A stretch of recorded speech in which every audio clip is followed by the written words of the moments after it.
Welcome back to my channel.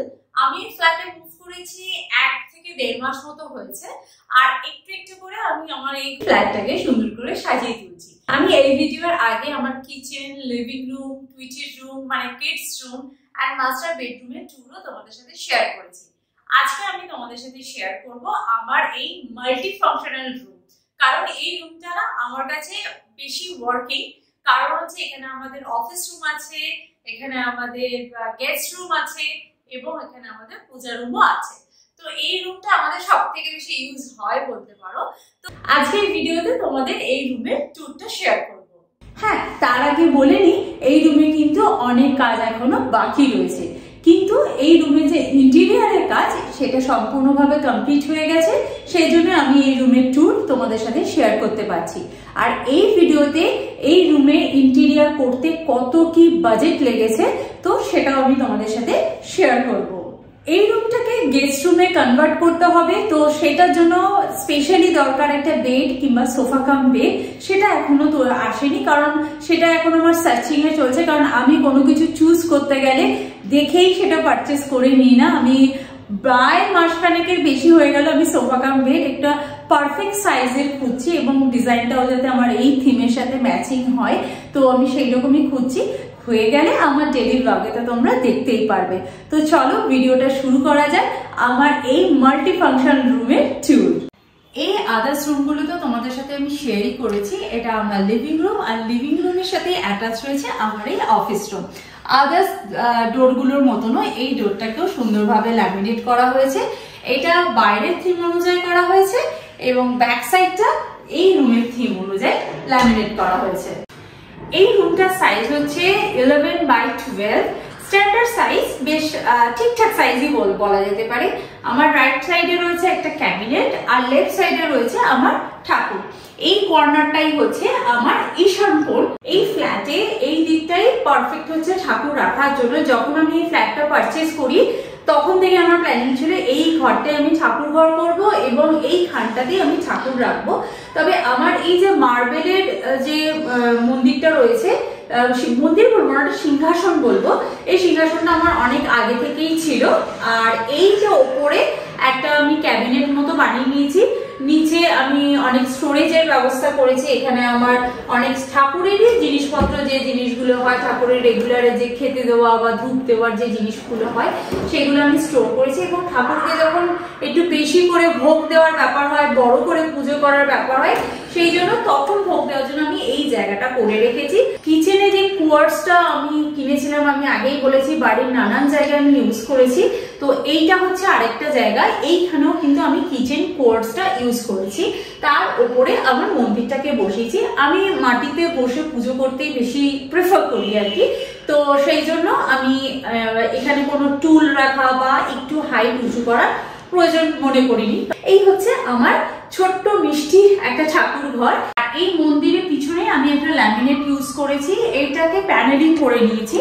তো এই panelling এর ওপরেই আমি একটা 3D ওম বসিয়ে রেখেছি, আর ওপরে একটা ছোট্ট শ্যান্ডেলিয়ার লাগিয়েছি, যাতে এই শ্যান্ডেলিয়ারটা আমার সারা রাত জ্বলে।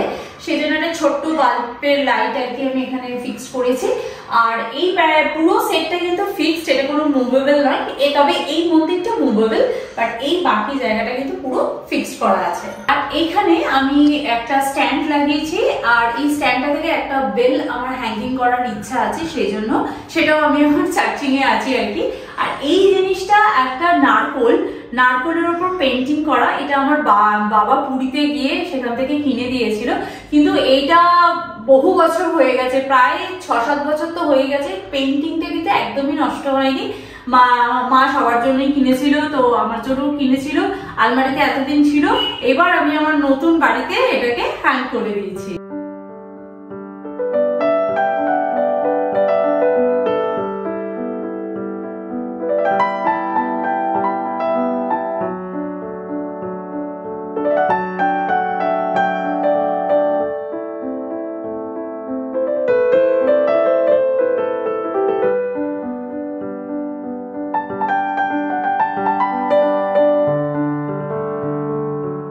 এই পুরো ঘরটা দেখতেই পাচ্ছ হালকা ক্রিম কালারে আমি অ্যাপ্লাই করেছি। আর এই ওয়ালটাকে আমি একটা হালকা মিন্ট কালার অ্যাপ্লাই করেছি। এই ওয়ালটাতে একটা বড় পিকচার আসা বাকি রয়েছে, মানে সেটা এখন সার্চিং এ রয়েছে আর কি। কারণ এর সামনেটায় আমার ইচ্ছা আছে একটা সোফা কাম বেড রাখা, যেটা অল টাইম সোফা হিসেবেই থাকবে। সোফা কাম বেড রাখার খুব ইচ্ছা আছে। আর আমি যেখানে থাকবো সেখানে একটু গাছপালা থাকতে হবে, কারণ এই ঘরটাতে খুব ভালো রোদ আসে, সারা দিন রোদ আসে, মানে এই মোটামুটি 11:30 12টার পর থেকে। সেই জন্য আমি এখানেও একটা ছোট্ট করে গার্ডেন ক্রিয়েট করে দিয়েছি বলতে পারো। আর এই দিকে রয়েছে একটা বিগ উইন্ডো, আর উইন্ডোর ওপরে আমি একটা এসি প্যানেল করে রেখেছি। এই রুমটাতে আমরা এখনো পর্যন্ত কোনো এসি লাগাইনি, প্রয়োজন হলে পরে লাগাবো, সেজন্য আগে থেকে আমরা এসি প্যানেলটা করে রেখেছি। আর যেহেতু এসি প্যানেলটা করা আছে সেজন্য এখানে কার্টেনের যে রডটা রয়েছে সেটাও সুন্দরভাবে হাইড হয়ে গেছে।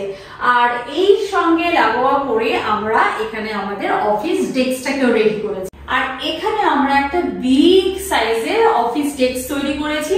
এখানে আমি আর প্রান্তিক দুজন মিলেই একসাথে কাজ করতে পারি। আমরা এখানে কাজ করি, আমি এখানে ভিডিও এডিটিং করি। এটা প্রান্তিকের চেয়ার আর এটা আমার চেয়ার, তো আমরা এই জায়গাটাকে শেয়ার করে নিয়ে দুজনে কাজ করি। আর এখানে বলতে পারো সেই সকালবেলা বসা হয় আর রাত্রিবেলা ওঠা হয়, কারণ সারাদিন আমার অফিসে কাজ করার পরে আমার রাত্রিবেলা আমি ভিডিও এডিট করি তোমাদের জন্য, তো সেই ভিডিও এডিট করবার জন্য এই জায়গাটাও আমি ইউজ করে থাকি। আর এই স্টাডি ক্যাবিনেটটার ওপরে, অফিস ডেস্কটার ওপরে আর কি একটা আমি এরকম শেলফ বানিয়ে নিয়েছি, যেখানে আমরা আমাদের কিছু ছবি, কিছু বই, কিছু আর্টিফ্যাক্টস রাখতে পারি। আর অবশ্যই দুটো লাইটও ফিক্স করে নিয়েছি। এগুলো স্ট্রিপ লাইট যে টাইপের যে জিনিসগুলো যেটা সিলিং এ লাগানো আছে সেই জিনিসটা, বাট এটা আমরা হোয়াইট লাইটটা ইউজ করেছি। আর ওপরে দেখতেই পাচ্ছ একটা স্টোরেজ বানিয়ে নিয়েছি একদম সিলিং পর্যন্ত, যেখানে আমরা আমাদের ঠাকুরের জিনিসপত্র এবং বাড়ির নানান রকম জিনিসপত্র আমরা ওখানে স্টোর করতে পারি। এই ভিডিওতে ব্যাকগ্রাউন্ডে প্রচুর নয়েজ পাবে, কারণ আজকে হচ্ছে সানডে, আর সানডেতে বুঝতেই পারছো বাচ্চারা একটু বেশি খেলাধুলা করে, আর অনেকদিন পর স্কুল খুলছে, সুতরাং বাচ্চারা আজকেই মনে হচ্ছে সব খেলা খেলে নেবে। তো যাই হোক, আর তারপরে ওই স্টাডি ক্যাবিনেটের পরে একটা বড় আমি একটা ওয়ার্ড্রপ সেট আপ করেছি। আর ওয়ার্ড্রপের উপরেও দেখো একটা লফট সেট আপ করেছি, সেখানেও আমার ঠাকুরের জিনিসপত্র, অ্যাকচুয়ালি আমার ঠাকুরের জিনিস অনেক কিছু রয়েছে।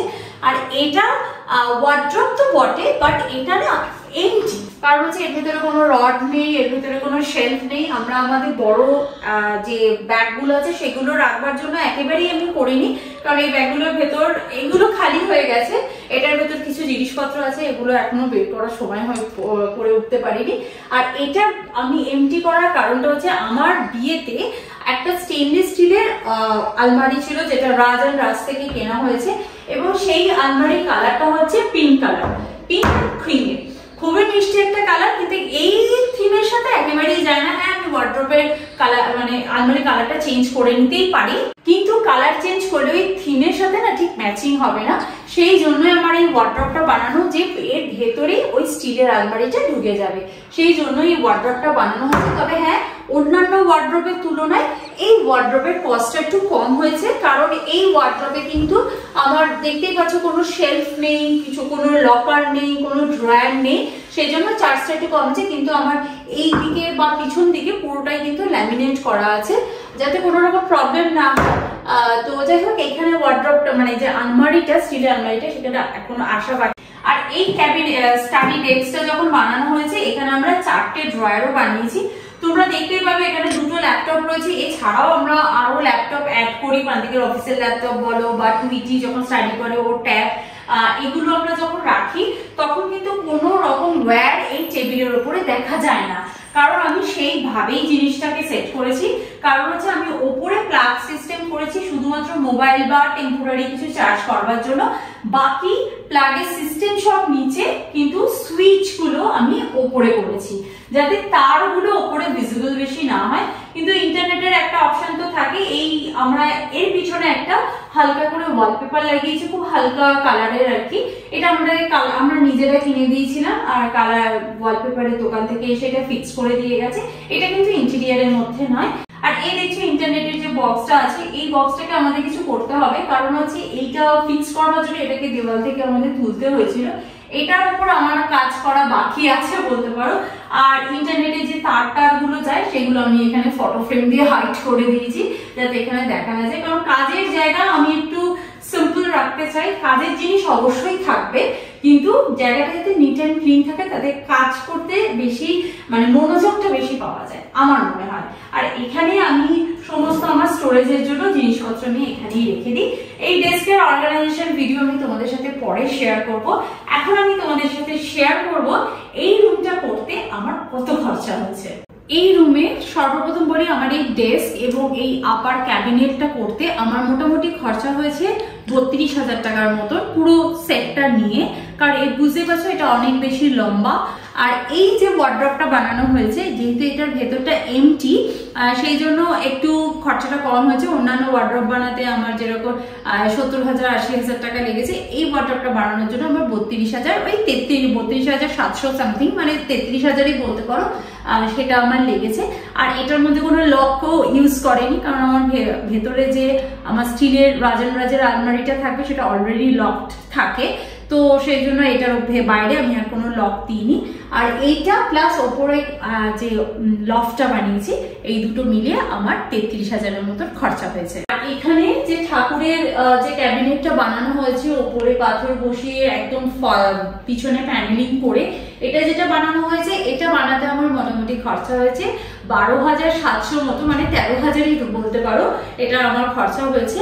আর ঠিক আমার উল্টো দিকে যে এসি প্যানেলিংটা করা হয়েছে, সেটার জন্য আমার 8,000 মতন খরচা হয়েছে। আমার এই বাড়ির ভিডিও যেগুলো তোমাদের সাথে শেয়ার করেছি ইন্টেরিয়ার রিলেটেড, সবাই আমাকে জিজ্ঞেস করেছে তোমার ইন্টেরিয়ারের নাম কি, তোমার ইন্টেরিয়ারের নাম্বার শেয়ার করো। আমি অবশ্যই শেয়ার করব, স্টে কানেক্টেড। কারণ হচ্ছে আমি আগে কোনো কিছু নিজে ইউজ করি, যদি ভালো হয় তবে আমি তোমাদের সাথে শেয়ার করি। তবে আমি চাইছি এই বাড়িটার মধ্যে আরেক কিছুদিন থাকি, জিনিসগুলো আমি ইউজ করি, তবে আমি ইন্টেরিয়ারের নাম্বারটা তোমাদের সাথে শেয়ার করব এবং আমার রিভিউ শেয়ার করব। খাতায় কি এঁকে দিয়ে বুঝিয়েছি, তারপরে সেটা 3D তে কনভার্ট হয় এবং আমার বাড়ির ডিজাইনটা রেডি করার পরে বাড়ির কাজ শুরু হয়। এবং 3D তে যা করেছি তার পরেও বলতে পারো আমি এসে অনেক কিছু চেঞ্জ করেছি, মনে হয়েছে এটা করলে ভালো হয়। আর ইন্টেরিয়ারকে আমি বলেছি এই ডিজাইনটা ভালো লাগছে না, অন্য ডিজাইন করবো, সে তখন সেই ডিজাইনটাকে চেঞ্জ করিয়ে দিয়েছে। ভীষণ হেল্পফুল ছেলেটি আমি বলবো।